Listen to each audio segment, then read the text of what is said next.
What's going on, guys and gals? Stock Jock here. Big day for me today, up $2,657. Most of that came on my last trade of the day, so we'll get into it real quick. First and foremost, I want to invite you all to my free Discord chat. I run that during market hours. The link for that is in the description of this YouTube video, so come check that out. If you're struggling as a new trader, this is a great place to be educated, and I'm there to help. I started it because there's a lot of people out there that are looking for help and no one was willing to help them. So I wish there was a channel like this that existed when I started out, and it would have saved me a lot of mistakes. So come on in. So my first trade today was MTSL. This one, it was hitting my low float high day scanner. Took a look at it. Um, some of the chat rooms that I subscribe to were also looking at it. So I went long, tried to get in a little bit early. Uh, I got, let's see, 942. Right here is where I got in at 283. Right here. I didn't like the action. And I say that because as soon as I sold, and I sold for a penny or half penny win, you can see that right here. Uh, Bought at 283, sold at 284 basically. As soon as I sold, the thing shot up. So I just missed it. The market's been crazy recently, so it's like anything that is a low float stock that hits my high day scanner, I'm jumping in, especially in the morning, because people are looking for that next runner. People want to be a part of that next runner. There was no news on this, I don't think. It just ran and everybody jumped into it. I mean, the stock usually is lucky to have 1,000 shares of volume on a day. The biggest day here was almost 300,000. Today, 1.2 million. So uh, big move out of this stock. Sold off after that move. So um, not a lot of follow through, as you can see. I mean, it did jump $1.50, but it sold off 100%. So uh, whatever. Made maybe $2 on that trade.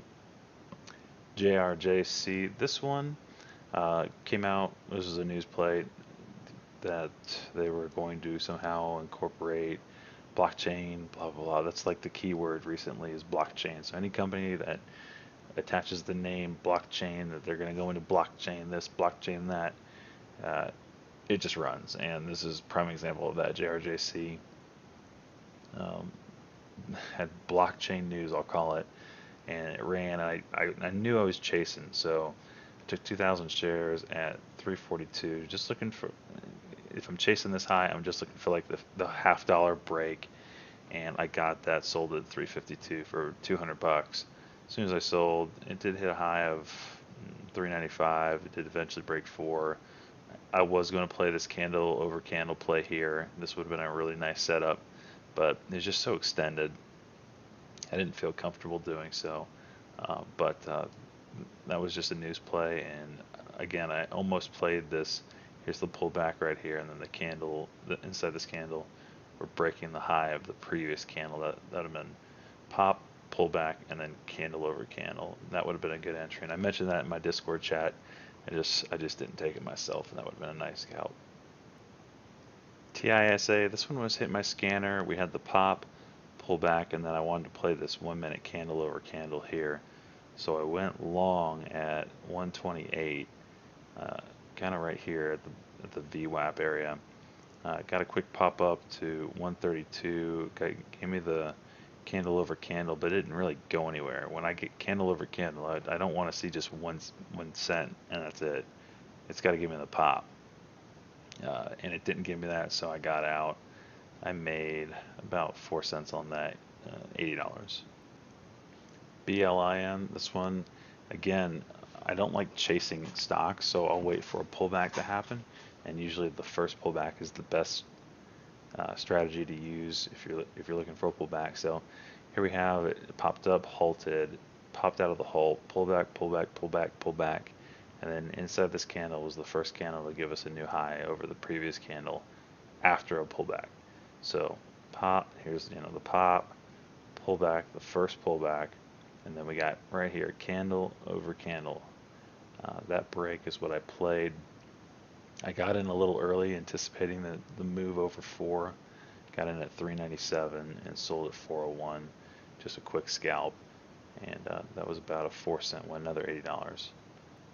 JRJC, this one was a 5-minute play. Uh, you can kind of see here, you have that pop up, pull back. This candle right here is, let me try to get rid of all this stuff here. This candle right here is very bearish, it's like a shooting star, like it just looking like it wants to come down.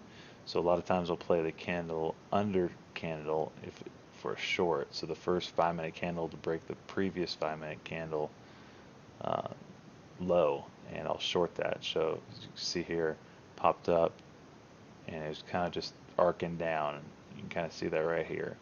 And this is the first candle that we got a new low, and that led to, that's where a lot of longs will put their stop, is the previous 5-minute candle's low. So as soon as we break that, all those stop losses will be hit. So I went short as it looked like it was going to break that. I went short at 336. Right there, we've got the break. It dropped all the way down to 315. I didn't get lucky enough to get filled there, but I did fill at 326, 2,000 shares, $200. NXTD, this one I was watching, kind of more of a 1-minute play. It sold off out of the morning. You can kind of see the sell-off here. Then it kind of started to make higher lows. So here's a low, but it's higher than this one. Came up, touched the VWAP, sold off, made another low higher than this one. So I was kind of hoping we'd break through the VWAP and get going again. And that's kind of what it did here. So I was watching the 1-minute chart for an entry.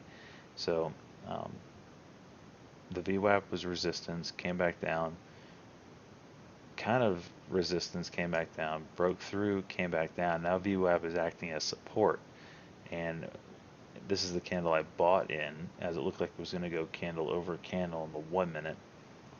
I bought that 292. Also, when you're doing this, you're looking at the volume, you're looking at the bid and the ask. Is the bid bigger than the ask? It's probably what was the case.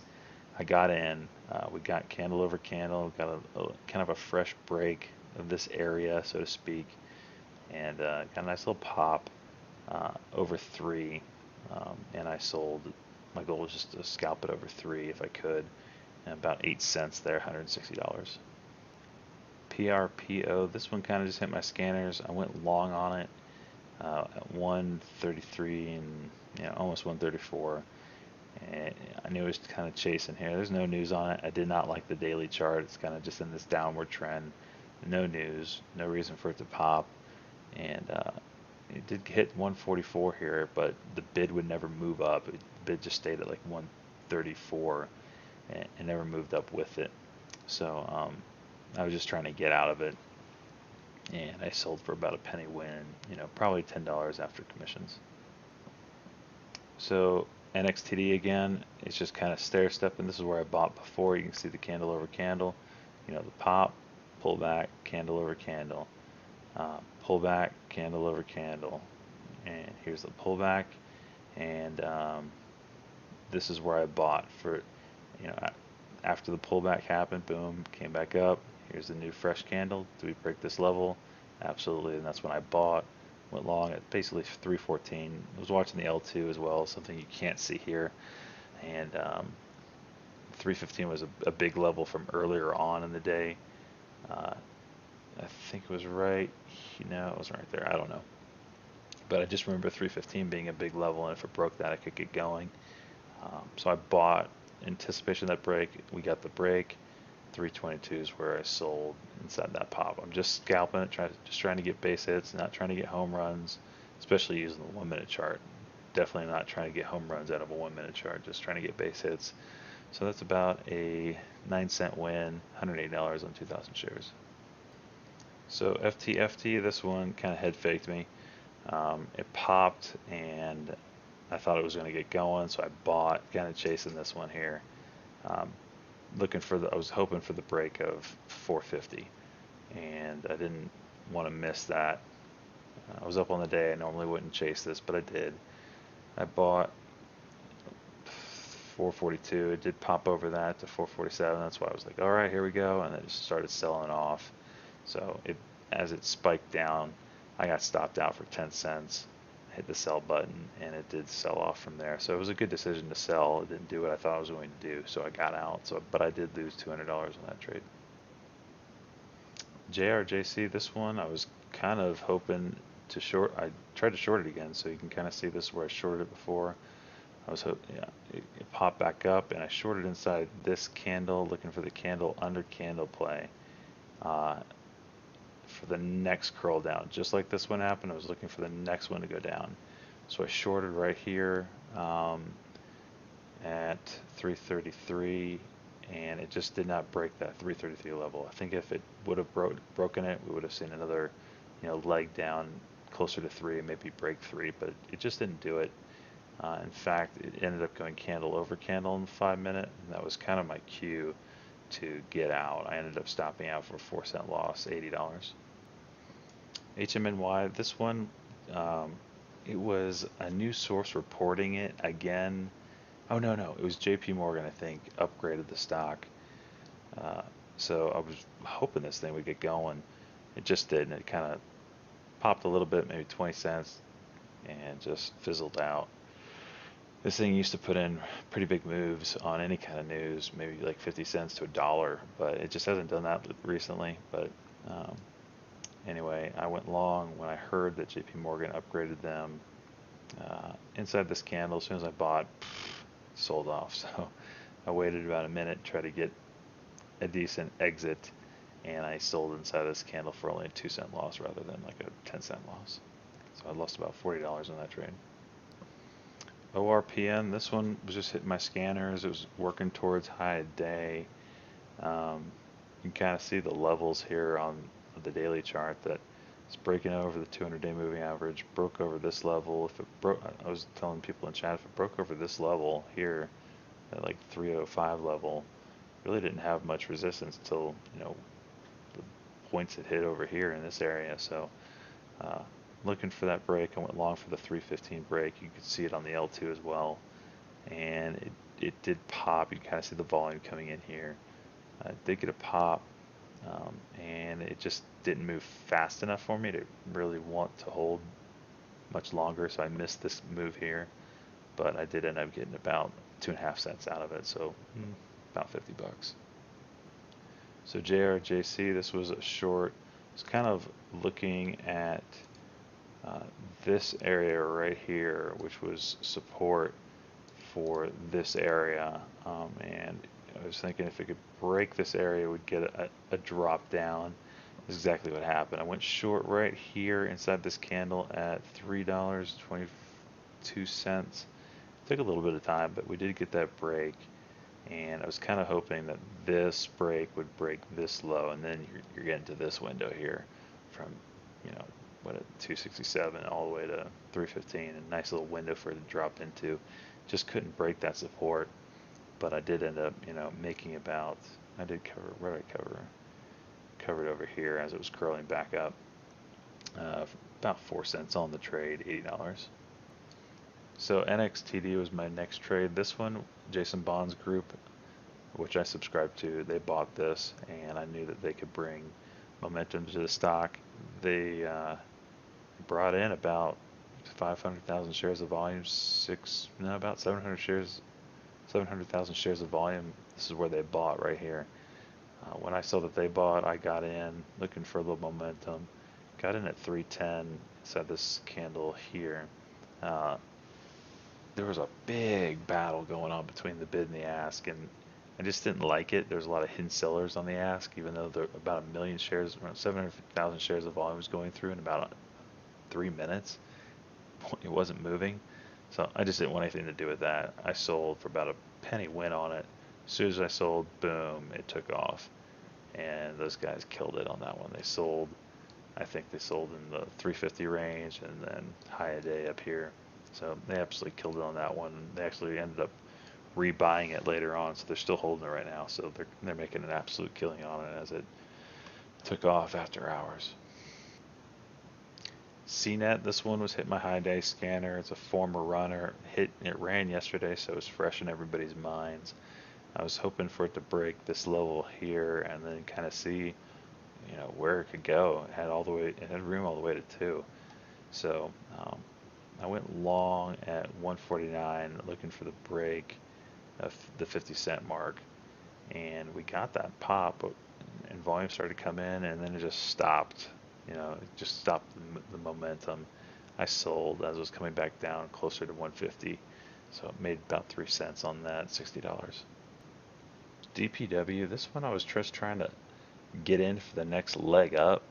Kind of see this pop, kind of a pullback, pop, pullback, and I was kind of thinking candle over candle in the 5-minute here. So I was anticipating this move, break over 550, and I would sell over that. It just didn't work out that way. I got in a little early at 542 based off of the L2. Didn't get the move I was looking for, so I was going to stop out if it looked like 540 was going to break. So I lost about $40 on that trade. GENE, this is one that I just absolutely crushed today. So GENE is in my low float Rolodex, I call it. It's a stock I've played before. It's a former runner. I'm familiar with it. I know it can move. So when what happened is I was watching my low float stock here, um, and all it was doing is it was just hitting my scanner. I'm like, huh, that's interesting. So I notified my chat. I was like, Gene's hitting the stock or my my scanner.